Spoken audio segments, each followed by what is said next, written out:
At the end of the last century, we had the wonderful experience of winning an international competition to do all the wayfinding and signage and sign system for the Louvre. We worked with IMP and the French government for a period of about 3 years.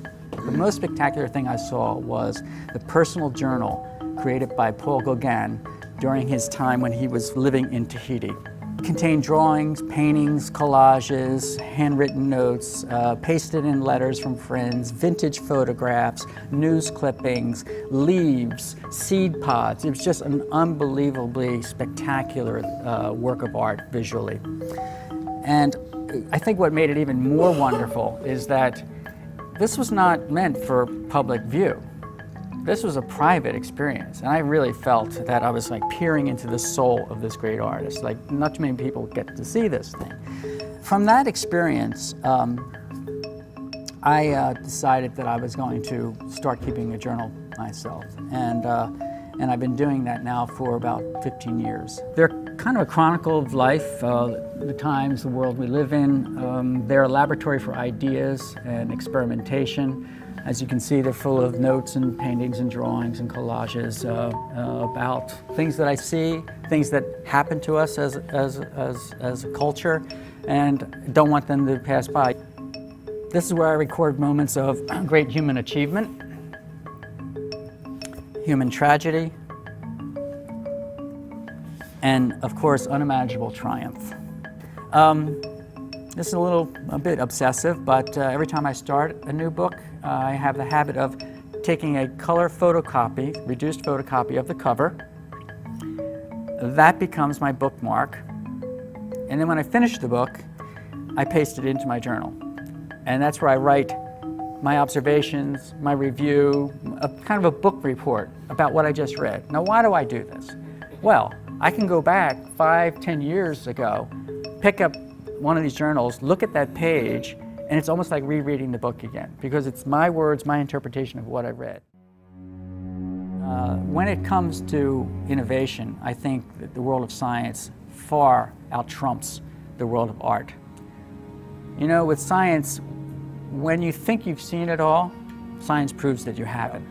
And what it is a nano guitar. It's 10 millionths of a meter long. You can't see it, but it can be played.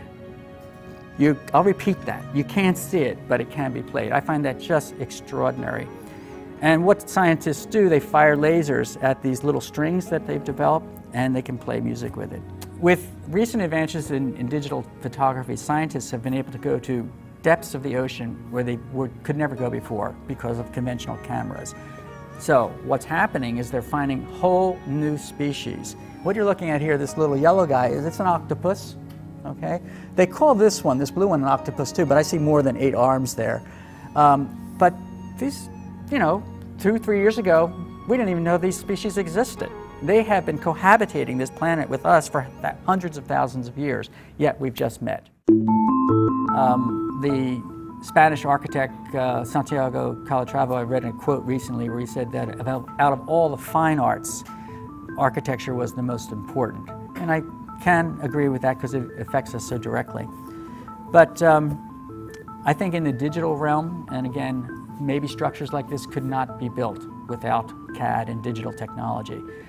But what I love about this, that with all the sophistication and high-tech nature of this particular building, the Bird's Nest from Beijing, that it's inspired by something very simple and very humble, and probably is not necessarily an improvement. I try to spend as much time in museums and galleries as I can, because I love the ideas, the skill, the courage that I see in art, the originality, stylistic diversity, materials that are used. It's all lessons for me, and I try to embrace that as much as possible. I'm also one of those nerdy guys that you see in a gallery at a museum that's kind of in the corner, kind of sketching something. Now, why?